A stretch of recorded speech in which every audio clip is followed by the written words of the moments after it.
के कैमूर में पुलिस पर पथराव और फायरिंग की घटना सामने आई है। जेल से छूटे युवक की खुशी में चल रही थी डांस पार्टी और डांस और शराब पार्टी रुकवाने गई पुलिस पर हमला किया गया है। पथराव और फायरिंग में कई पुलिसकर्मी घायल हुए हैं और पुलिस की जवाबी फायरिंग में एक व्यक्ति घायल। फायरिंग मामले में 28 को नामजद किया गया है। 50 अज्ञात पर केस दर्ज किया गया है। पुलिस ने अब तक 13 आरोपियों को गिरफ्तार किया है। तो बिहार से आपको इस वक्त की बड़ी खबर बता रहे हैं। बताया जा रहा है कि पुलिस बल पर पथराव की गई है। विरोध में ग्रामीणों ने बता दें आपको कि पुलिस बल पर पथराव करने की घटना सामने आई है। पुलिस की जवाबी फायरिंग में यहां पर जानकारी ये सामने आई कि 28 को नामजद किया गया है। 50 लोगों के खिलाफ केस दर्ज किया गया है, जहां 13 आरोपियों को गिरफ्तार किया गया है। पुलिस पर पथराव और फायरिंग का मामला। और चलिए पूरी जानकारी लेंगे हमारे संवाददाता पटना से शैलेंद्र कुमार हमारे साथ जुड़ चुके हैं। शैलेंद्र, आखिर क्या वजह हुई, कौन सा विवाद था जहां पुलिस कर्मियों पर पथराव किया गया है, फायरिंग की गई है, क्या जानकारी आपके पास? देखिए, कुदरा नगर पंचायत है, उसका वार्ड संख्या 8 है और वहीं का कछार टोला है। वहां पर 15 दिन पहले एक युवक छूटा था जेल से। उसकी खुशी में पार्टी हो रही थी, डांस चल रहा था और साथ में चल रही थी शराब की पार्टी।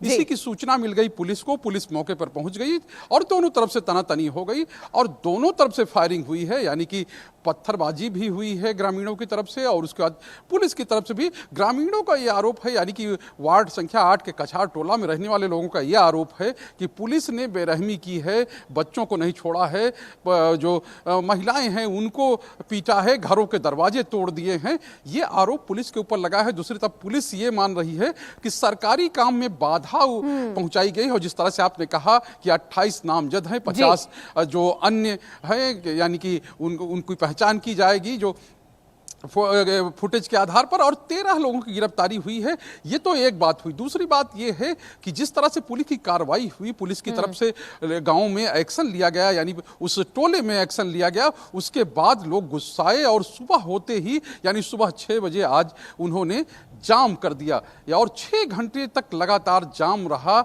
जो एसडीएम हैं, डीएसपी हैं, सब मौके पर पहुंचे, लेकिन गांव के लोग मानने के लिए तैयार नहीं थे। उनका यह कहना था कि पुलिस की ओर से बर्बरता की गई है और बर्बरता की हदें पार की गई हैं। साफ तौर पे है, उन लोगों ने खुद को बचाने के लिए ये जो है अपनी शक्ति का जो कहे कि प्रयोग किया है और पुलिस वहां पर आकर लोगों को पीट रही थी, लोगों को मार रही थी, घरों को तोड़ रही थी। घरों में कहे कि जब वो लोग अपने घरों में थे तब उनको परेशान किया जा रहा था, ये आरोप था। और 6 घंटे तक ये जाम जो है वो चला है और उसके बाद जो है ये जाम खत्म हुआ है। और जाम लेकिन शैलेंद्र एनएच ये भी बताइए, देखिए आपने कहा कि पुलिस के द्वारा बर्बरता की गई, ऐसी घटना सामने आई, लेकिन यहां पर यह भी रिपोर्ट सामने आ रही है कि पुलिस जो है वो डांस पार्टी रुकवाने गई थी और इसके विरोध में ग्रामीणों ने फायरिंग की है, पथराव किया है। जी बिल्कुल, वो ये तो सूचना थी ही और वहां पर डांस पार्टी हो रही थी। वहां डांस पार्टी ही नहीं, शराब की पार्टी हो रही थी। और जब कहें कि रंग में भंग पड़ता है तो लोग जो कहें कि आक्रोशित हो जाते हैं और वही कुछ हुआ। यानी कि जो युवक है वो छूटा हुआ था जेल से और उसके लिए वो पार्टी आयोजित थी और वहां पे सब तरह का इंतजाम था। और उसी में जब पुलिस पहुंच जाती है तो जाहिर सी बात वो लोग गुस्साए और उन्होंने एक तरह से पुलिस पर हमला किया, लाठी डंडों से हमला किया, पत्थर चलाए, फायरिंग की। पुलिस की ओर से भी फायरिंग की गई है। एक जो युवक है वहां का एक व्यक्ति है वो घायल है, 6 पुलिसकर्मी घायल हैं। आप जरा नजर बना के रखिएगा इस घटना पर। फिलहाल आपका बहुत बहुत शुक्रिया तमाम जानकारी देने के लिए।